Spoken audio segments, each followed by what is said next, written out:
Nickelodeon. In the 90s, Ireland was riding a considerable wave of economic growth. After centuries of being the poorest country in Europe, the nation was finally catching up. But that's only a part of the story. Ireland experienced such great economic success that it earned it a nickname, the Celtic Tiger. Pace of the Irish economy continued until it was thwarted by the 2008 financial crisis. The stock market is now down 21%. Who knows where this is going to end up? NASDAQ, everything and more has been completely wiped out. The worst day on Wall Street since the crash of 1987. What in the world is happening on Wall Street? A glitch in a consistent history of economic success that halted the country's growth. It was, however, not for long, and soon enough Ireland's economy was booming again. Today, despite decades of growth and sound economic standing, the country is facing a crisis that is making it unlivable for many. As such, in 2024, 1 in every 3 Irish people say that they are considering moving to another country. But if the country is experiencing such economic success, then why is it becoming impossible to live in Ireland? Ireland joined the European Union, then the European Communities in 1973. The accession marked a major turning point in the country's economic history. By joining the Union, Dublin was betting on driving the country towards a greater economic openness. This got an additional push when the Union members created the single market in 1993, and as such, the Irish bet on economic openness paid off handsomely. Between 1995 and the year 2000, the country registered an average annual growth rate of 9.4%. As such, between 1987 and 2007, the country's economy expanded by a whopping 229%. At the same time, the country, which had suffered from high unemployment rates for much of the 80s, managed to almost double the amount of people at work. Between 1990, the Irish workers went from 1.15 million to 2.22, according to the OECD. It went from clocking an 18.1% unemployment rate in 1987 to under 4.5% for most of the decade that preceded the global financial crisis of 2008. Ireland's recent economic history tells a tale of great success, one that, nonetheless, was underpinned by enormous amounts of foreign investment and consistent export-led growth in the 90s. As such, by 2008, when the collapse of the American bank Lehman Brothers triggered the Great Recession, the country was patently underprepared. Its excessive reliance on global financial flows and a raging real estate bubble made it especially vulnerable in the face of financial shock of such proportions. Although short-lived, its effects on the Irish economy were devastating. Unemployment skyrocketed from less than 5% to almost 16% in 2011. The banking sector needed a €64 billion bailout from the government, and the country fell into its first recession since the 80s. The recovery, however, was swift. By 2012, according to the International Monetary Fund, firms started investing and unemployment began to decline. The government returned to the financial markets. Banks' arrears halved, and home prices in Dublin started to improve. By 2018, the unemployment rate had fallen back to less than 6%. According to the European Commission, Ireland is the second European country in the GDP per capita rankings, surpassed by only Luxembourg. An impressive performance in an indicator that, nonetheless, is profoundly misleading. The high performance of Ireland in the per capita GDP rankings is more indicative of its condition as a tax haven for multinational companies than of the welfare of its citizens. This is due to the tax advantages that multinational corporation investment enjoys in the country. This scheme allows multinationals to pay an extremely low corporate tax rate in the country. They pay 12.5%, a much lower rate than in any other European country, such as the UK's 25%, the Germans' 29.9%, or the French 25.8%. But that is not the only advantage multinationals enjoy in Ireland. Beside the low corporate tax rate, US companies in Ireland can also benefit from a legal scheme that allows them to create hybrid entities that can be used to reroute foreign earnings to tax havens such as the Bermuda Islands.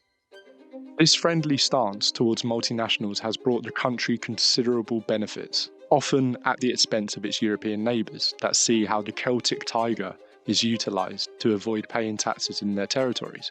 For the Irish people, however, the arrival of multinational companies has meant more jobs and better salaries, although not always. In many cases, the impact of these companies, once stripped from its paper profits and the appreciation they assign to the Irish GDP, involves little to no activity on the country's soil. However, all in all, the country fares well in many economic indicators. It has had a consistent low unemployment rate for years. In 2019, just before the pandemic, only 5% of its total workforce was outside the labour market. Even now, after a pandemic correction that saw unemployment temporarily rise, the country still performs well. Unemployment was 4.5% in 2022, 4.3% in 2023, and is expected to stay between the 4 and 5% until at least 2026, according to the Economic Commission predictions. In terms of economic growth, Ireland is currently facing a small correction due to a contraction in the global multinational sector. As such, after growing 15.1% in 2021 and 9.4% in 2022, it is now experiencing a small reduction. It shrank 3.2% in 2023 and is expected to end this year with a total growth of minus 0.5%. Afterwards, according to the projections of the European Commission, the country will return to the growth path, expanding by 4% in 2025 and an additional 3.6% in 2026. According to the experts, the country's lack of growth in 2023 and 2024 is a product of the ongoing volatility of the multinational-dominated sectors. These sectors have an outsized impact on the Irish economy.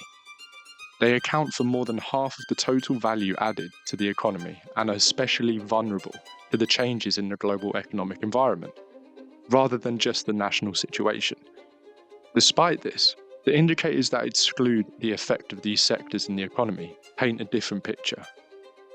The modified domestic demand, for example, shows that the country grew close to 1.9% during this period.